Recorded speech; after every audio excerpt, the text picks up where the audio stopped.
brunch? I am home for the day. I'm done at the hospital. What a light schedule. Yes, ma'am. I had a very early start, and I got finished, and I knew it was your day off, so I thought maybe we could spend the afternoon together. Oh, dear.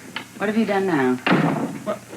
Well, right. This time I've done nothing. I thought maybe I could accumulate some points for the next time, though. What would you like to do? Oh, I can't really think of anything I'd like to do. The promise of an interesting evening, I think, would be sufficient. The entire Queartermaine clan are supposed to show up at the Scott Baldwins tonight at 6 o'clock. What are you talking about? Susan's invited all of the Queartermaines over to her cottage? Unless Stella is taken out from just practical jokes. Yes. Why? What could she possibly want with all of us? Well, if you don't know, and I don't know, I'm certainly dying to find out.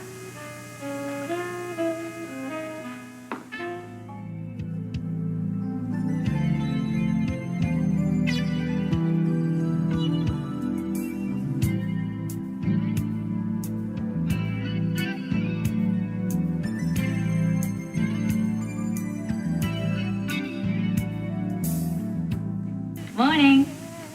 Hi. Breakfast is served. Rose ripped us up some coffee and some juice, and I thought we'd share the feast and then head off for work. How does that sound? Oh, not so good. Are you okay? No.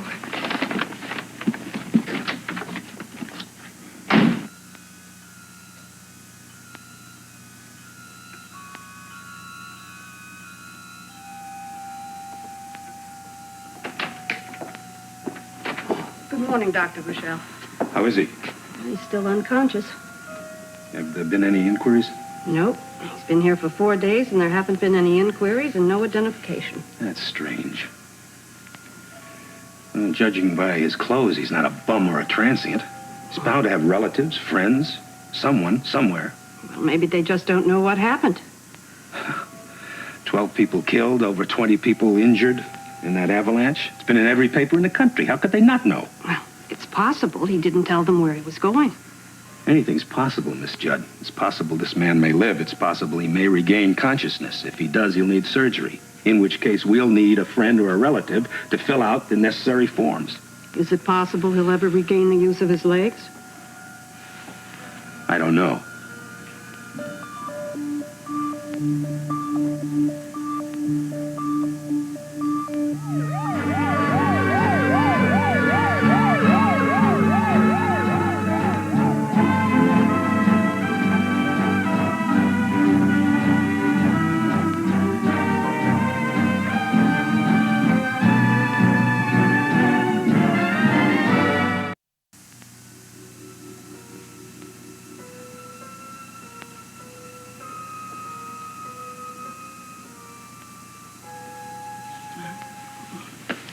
Did you see the CAT scan printout? Yes, I did, Doctor. There's damage in the thoracic region, and his spinal cord had a contusion and edema. Do you plan to operate? Well, as soon as he's strong enough, I'd like to go inside and do a decompression laminectomy and fusion from T11 to L1. How are his vital signs? Stronger all the time. He's stabilizing, Doctor. I just wish he'd regained consciousness. Well, that concussion was pretty severe. But he's strong enough and young enough. He'll have a fighting chance. And you think the operation will help his problem? It can't hurt any. It might relieve the pressure. But it's doubtful it'll restore the use of his legs. Not a very optimistic outlook, is it? I'm not optimistic. I'm a realist who expects the worst. That way I can look forward to occasional happy surprises.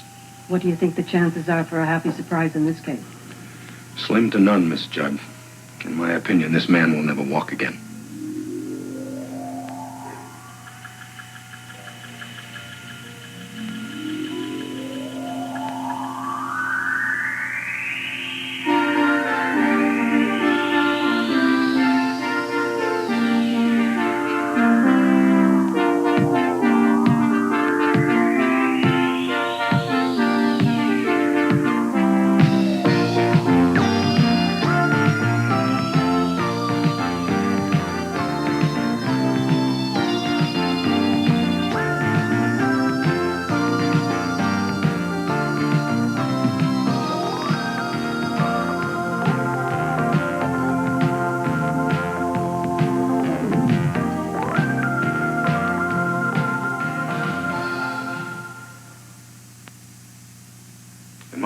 this man will never walk again.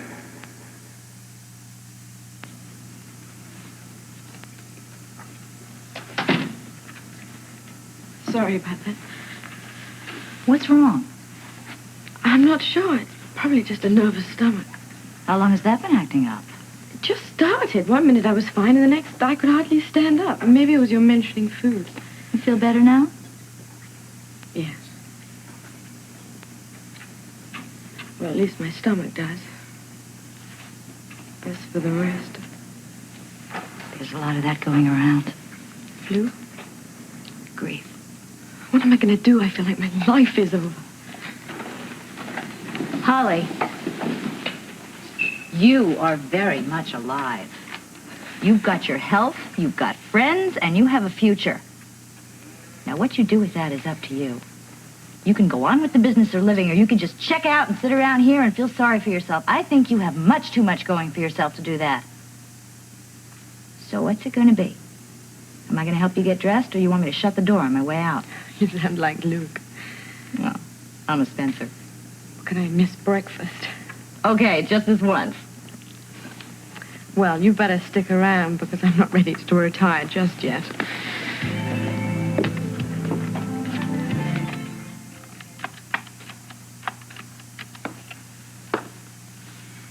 This is absolutely ridiculous. Talk to me. It wasn't my idea. It's got to be some kind of a joke. I can't wait for the punchline. All the Queartermaines over at her cottage, the woman must have lost her mind.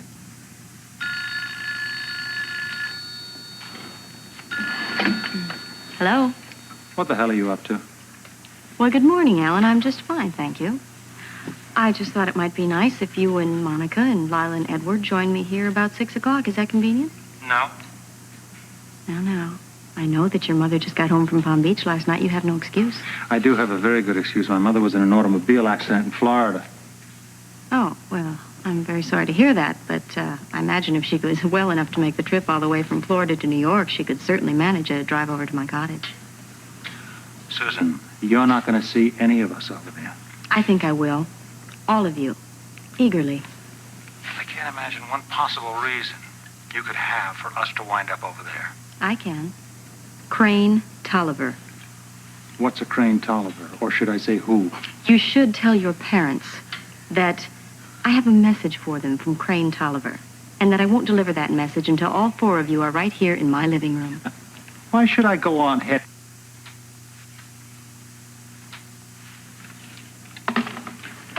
Do you have any idea who Crane Tolliver is? No, why should I? I don't know why. But Susan seems to think it's going to get quite a reaction out of my parents when I say it. Why? I don't have the vaguest idea, and she's not going to tell us unless we're all in person over at her place tonight. What do you make out of that? But I didn't know. Never a dull moment. And never any peace around here, either. Stella.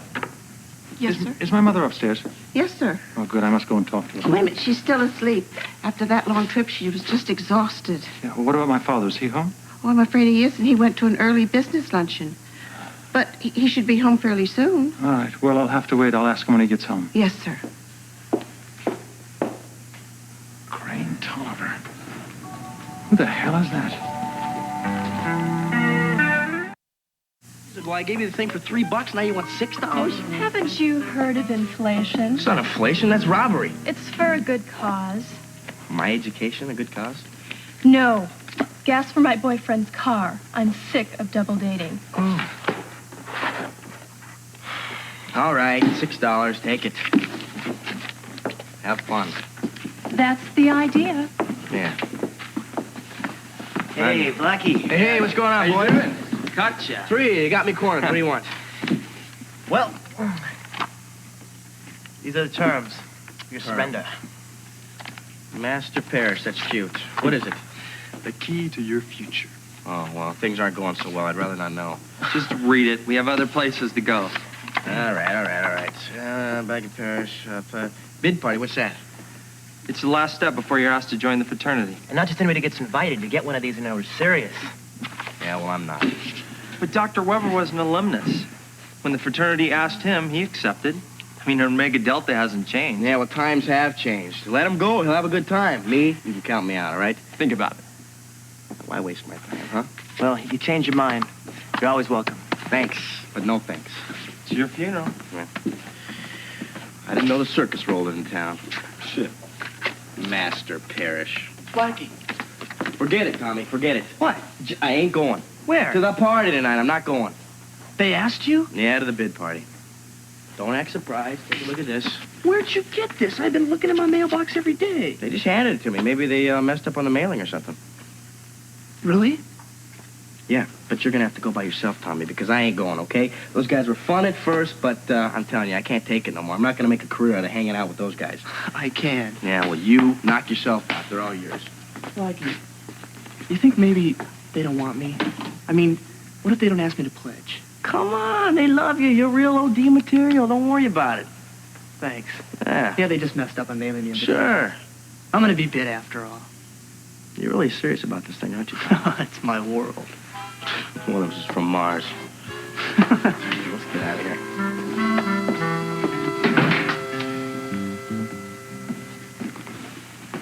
Where have you been? Going one-on-one with the toughest chicken Dijon I ever encountered. I swear it tasted like it was boiled in rubber.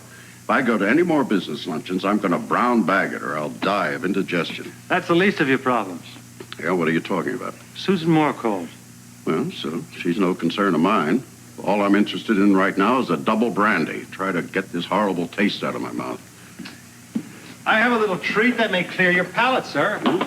Unless it's a drink, I'm not interested. Crane Tolliver.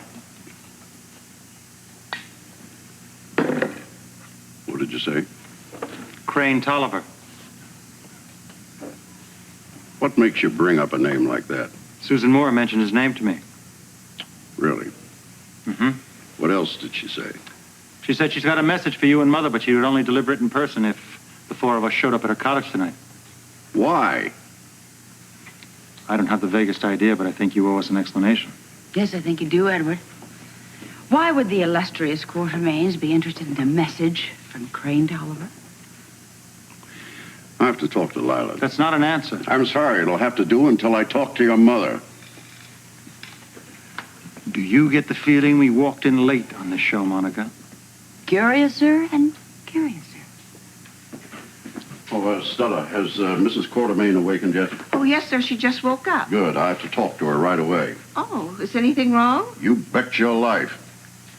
What on earth does Susan Moore know about Crane Tolliver? So, are we all set? The cards are on the table. The rest is up to you. You know what you're going to say? Perfectly.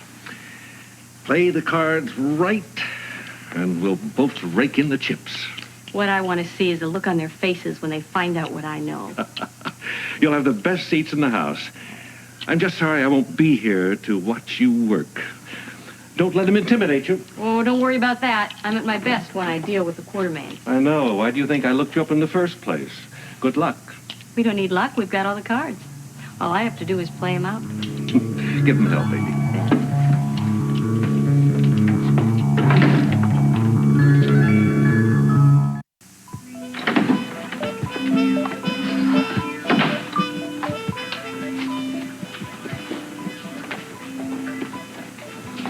Hey, cowboy. Need any more hands on this here ranch? You work, Chief? I'm so easy. All I need is a hug and I'll do anything. You got it. Oh, darling. Oh, how I missed you. I missed you. Life has to go on, right? Case in point.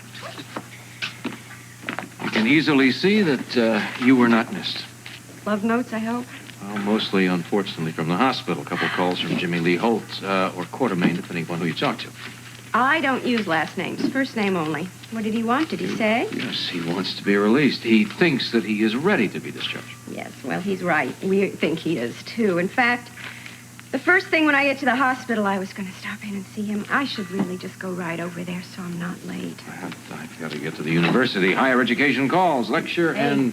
It not only calls, it makes a house call. Here we are, just like we promised. We're going to fix your place up in half the time, no charge. I think we'll stick to the professionals, thank you. Oh, we can't let you do that. So we owe this to Blackie. We figured that's why he doesn't want to come to our bid party.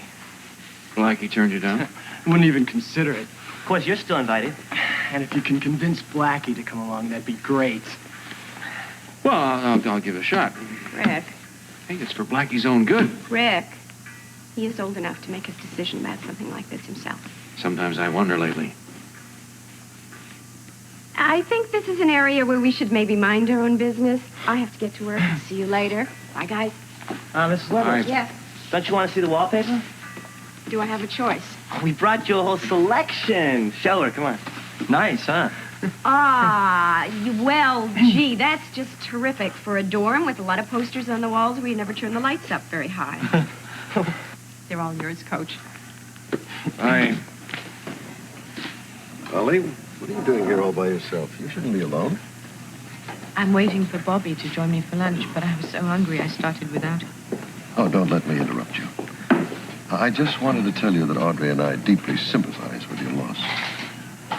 I appreciate your concern. It really helps to know that people care. Well, if there's anything we can do to help, anything at all, please don't hesitate to call on us.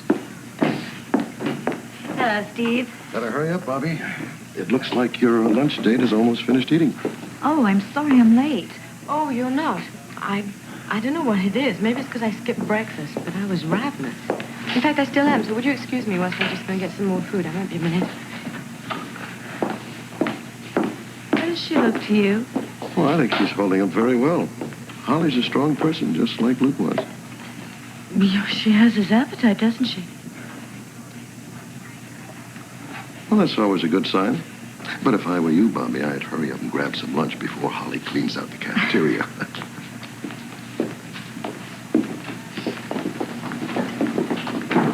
I was just telling Steve you have an appetite just like Luke's.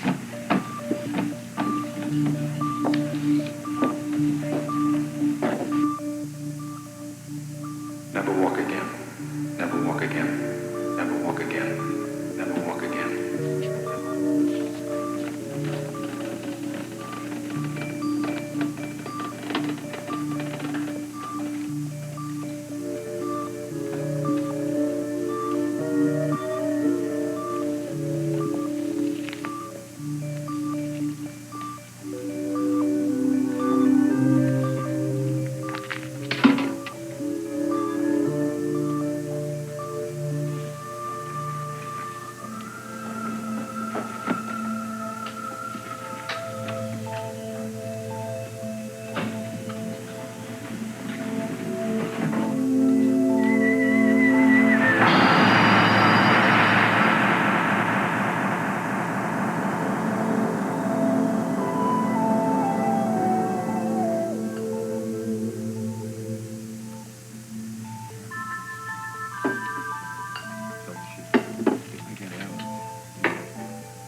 What can I do for you? Hey, honey, a little bit of, Hey.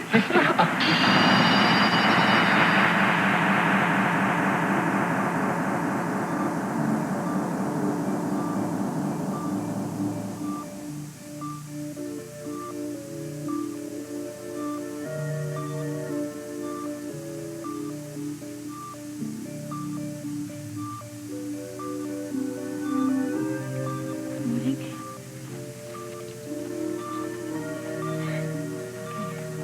" 」 " 」 " 」 " 」 " 」 " 」 " 」 " 」 " 」 "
awake.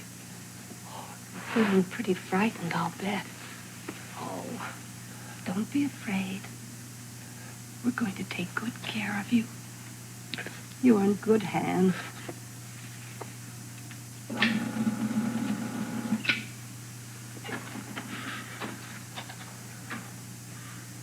Can you tell me your name?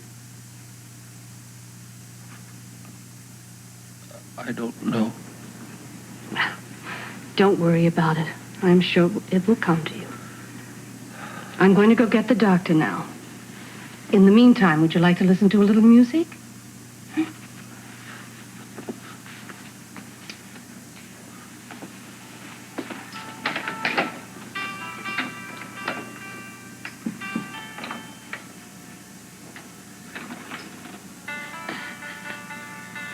We interrupt this program to bring you a partial list of victims of last week's tragic Indian Head avalanche. The next of kin have been informed. The dead are Philip Adams, William Fogarty, Martin Howler, Joseph O'Rourke, Mary Potter, Luke Spencer, Ansel Turner, and Clarence Wolfe. Other names will be forthcoming as the victims are identified. And now, back to music.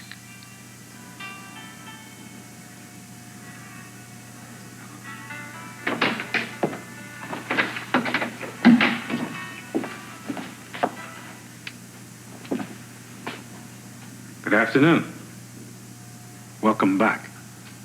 How do you feel? You tell me. Well, you're in pretty good shape considering what you've been through. I can't feel anything below my waist. I can't move my legs. Your lower back has been injured. How bad? Oh, at this point, it's hard to tell. Well, when do you think you might know, Doctor? I don't know. Well, give me a good guess. I don't like to make guesses. First, you're going to have to give some information to me, like your name. I don't remember. Next of kin. I don't know. Where are you from? I don't know. A city, a state, an address. Where do you work? Anything to help us identify you. Nothing.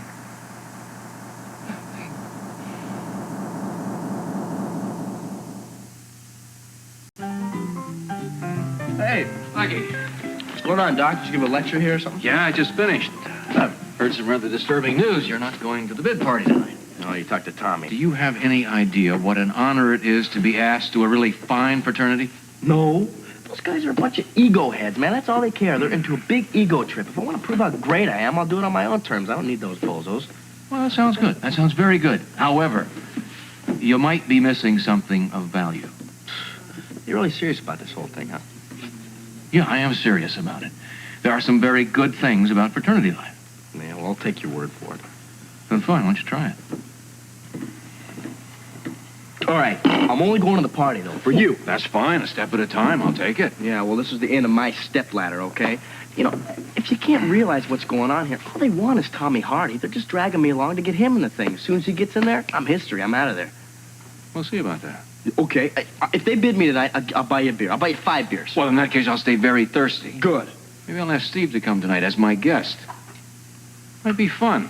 And if I were you, I would be there, but just hang loose, okay? You might find by accident, of course, that fraternity life could be some of the nicest years in your life. Bye. Bye. Mother, don't you think you should be resting in your room? You really do look very pale to me. Yes, Lila, honestly, you've had a serious accident. You need recuperation, a lot of it. Oh, no, my darlings, I'm fine. Really, I am. You know, I had the most fine doctor. Very, very handsome. Of course, I've got to wear this horrid neck brace for a little while, but and I do need some rest. But I wanted to explain to you about Crane Tolliver. You see, he was my first husband. He was your what? Will you please be quiet and let your mother finish? Wait a minute. He was your what? My first husband, dear. We were divorced, and then Crane disappeared. Of course, your father's known about my previous marriage for a long time. In fact, as far as he and I were concerned, it was a dead issue. In fact, I even thought that Crane himself was dead by this time. But it'll be very interesting to hear what Mrs. Baldwin has to tell us about him. Oh, boy, I'll say. Hang on 1 second. What could Susan possibly know about your first husband, about this Crane Tolliver? This is wonderful. This is wonderful. I am now beginning to understand why we were all being called over to our house this evening. Yes, dear, but before we go there, there's some other little matter that I want to discuss with Oh, you. good Lord, now what? Well, I want you all to know exactly why it was that I asked Robert Scorpio to try to find Eric. A.K.A. Jimmy Lee Holt. Look, we all know the players, Monica. We don't need an announcer. Go on, Mother, please. Well, as you probably have realized by now, your father and I are not getting any younger. And, well, it's true, dear, we're not. That leaves us, you two are both doctors and both very qualified in your profession and set. Well, that leaves us in the unfortunate position of having no blood relative to carry on with ELQ the time when Edward and I decide that it's time to step down. That will never happen. Well, I had hoped that Eric, having Queartermaine blood, would be suitable to take over the business. You what? Are you serious? Oh, well, perfect, Edward. Hey, guess who's coming to dinner? I don't believe any of this. You don't believe it? You mean to tell me you were seriously considering that two-bit hustler as my successor? Our successor, dear. And don't worry, dear. I merely wanted to determine whether or not he was capable of assuming the responsibility. Let me tell you something, Mother. That hooligan in the hospital is not capable of tying his own shoes. He's managed to tie this family in knots, Well, Edward. that's as far as it goes. He's not going to get 1 cent of Queartermaine money. I shouldn't worry about it, Father. I'm sure he's bluffing. This business about him staying in Port Charles is just his idea of a joke. No one's laughing, darling. They will be. He was discharged from the hospital today. I'm sure he'll be out of town by nightfall. Uh-huh. You're all ready to go, I see. Yep. You bet. But I'll be seeing you soon. You bet you will. Right here next week, I want to examine you. My pleasure. Well, I guess they fixed my coat. I'll see you later, Red. Hold it, cowboy. Not so fast. You're not going anywhere without a wheelchair. Why? A hospital room. Well, how long is it going to take? I gotta be at a party. And I thought I was your only romantic interest. Well, so much for hospital romances. You just take it easy. We'll send one around, and I'll see you in a week. You got it. Bye-bye. Bye-bye. Hey, don't you forget to call my construction office.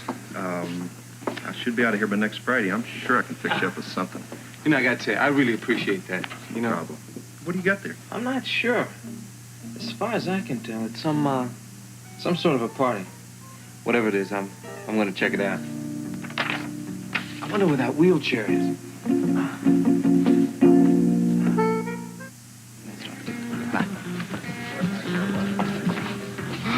Uh-oh, what's he doing here? We should have bid him. Hi, fellas.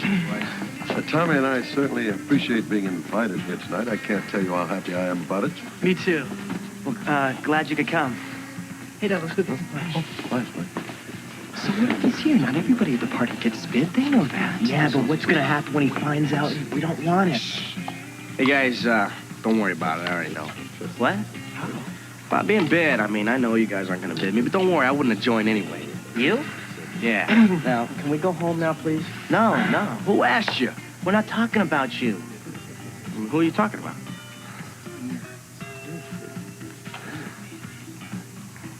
Oh, no. Listen, Tommy, I'm sorry, but you're not getting bid. It's nothing personal. We all voted, you know. But listen, we definitely want you to pledge next year, okay?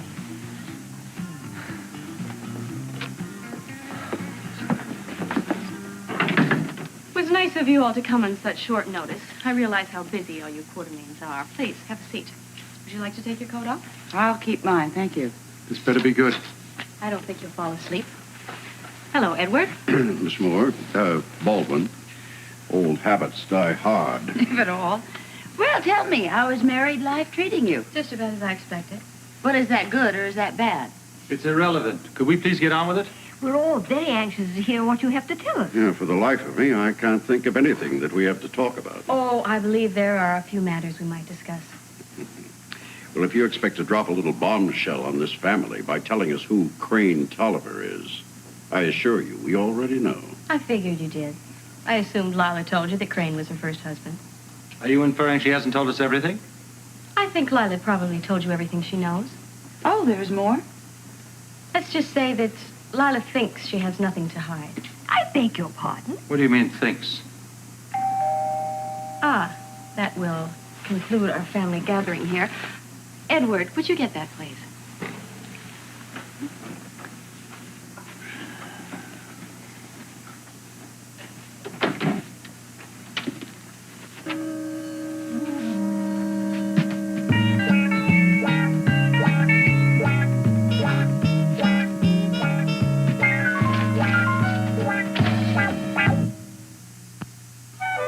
At last, we're all here.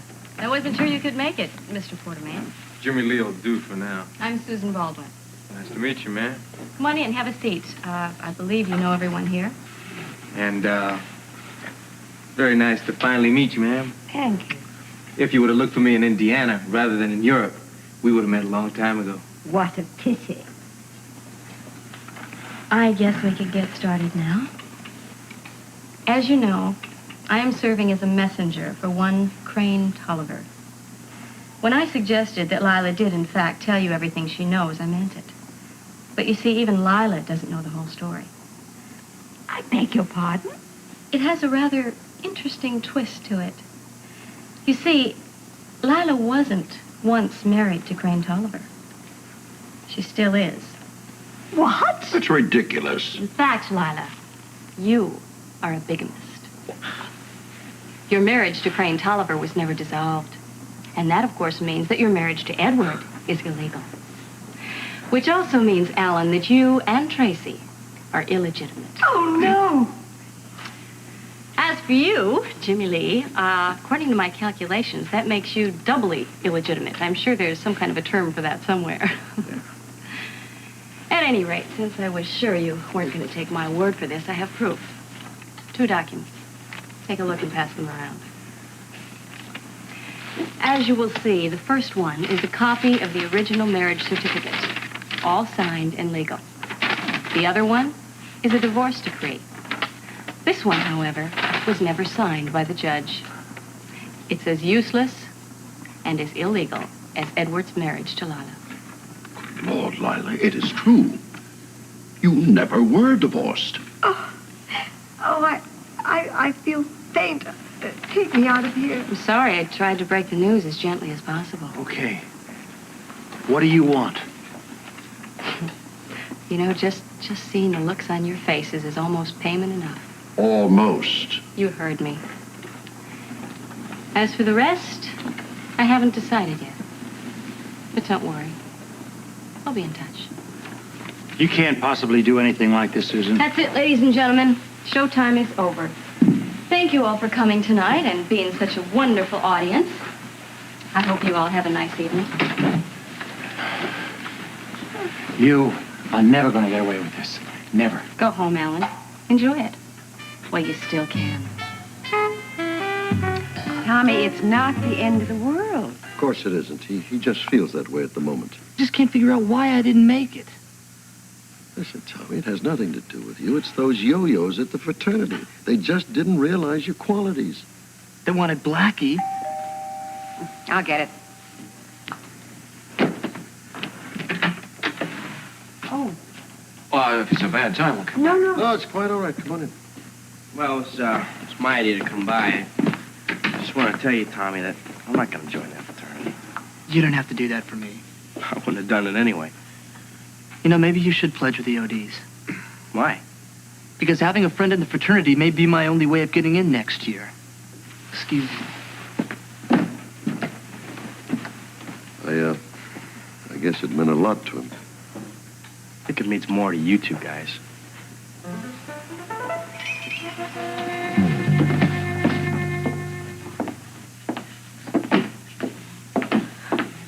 Thought you'd have left hours ago.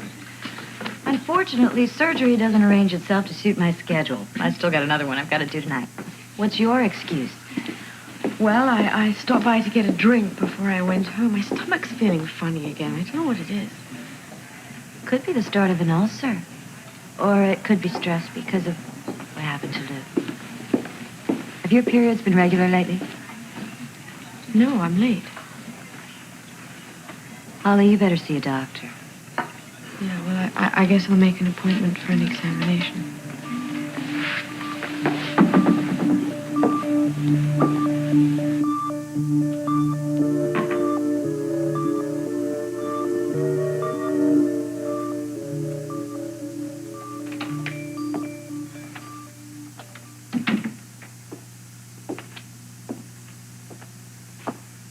Well, can you remember anything? Any fact at all? Nothing. Well, I have to schedule surgery for you. And I need your medical history. We also have to know if there are any drugs that you might be allergic to. I need your help. You got my help. I'm blank. Well, never mind. If you can't remember, you can't remember. Sorry, Doctor. I Yeah. really wish I could help you. So am I. Is there anything you need? How about a TV? I don't watch television much. Don't you even like football? It's almost time for the Super Bowl. You see the playoffs last year? The 49ers and the Cowboys? They were all locked up till the last minute of the game, and then Plunkett throws this pass to Dwight Clark. Well, wasn't Plunkett, it was Joe Montana. By golly, you know, you're right. Were you at that game? No, I wasn't at it, but I saw it. Robert and I had bets on it. Robert who? Okay. The game's over. Tell me your name, son. John Doe. How do you spell that? D-O. Oh, get off it. You've got to tell me your name. It's John Doe. Take it or leave it. You know, there are people out there that know you. They probably love you. They're worried sick about you. You've got to tell me your name. Don't you care about them? Look, that's my problem, isn't it? The devil it is. Listen, you have got my permission to operate. Anything else is none of your business. Why? Why don't you want anyone to know who or where you are? Come on, Doctor, answer me something very straight, will you please? What are the chances of my walking again? I can't answer that. When you can answer me, I can answer you. So you just figure on wheeling out into the sunset, huh? Not a word, not even a hint about your whereabouts or what happened to you? Let the folks back home wring out their handkerchiefs and spring for a small memorial service? I think that's pretty selfish. Well, that's my problem, isn't it? Whatever you say. Look, supposing this had happened to one of your family or friends, would you turn your back on them? Probably not. Then don't you think you owe it to them to make the decision for themselves? Look, man, what do you think they're going to say, huh? Do you think that they're going to say that I'm a burden? You think they're going to say that I'm a problem? A cripple? You think they're going to say that I complicate their lives and to get the hell away from them, huh? Sure, it depends on the kind of family and friends you have, sure. Well, I got the best. But the point is, it doesn't matter who they are. they'd all feel the same. See, they feel sorry for me. They feel real sorry for me. And because they're such good people, you see, they stick by me. And when they stick by me, then they're going to pity me. And I'm going to hate them because they pity me. Because I am a burden, because I am a problem, because I am crippled. Now get out of here! You are upsetting the patient!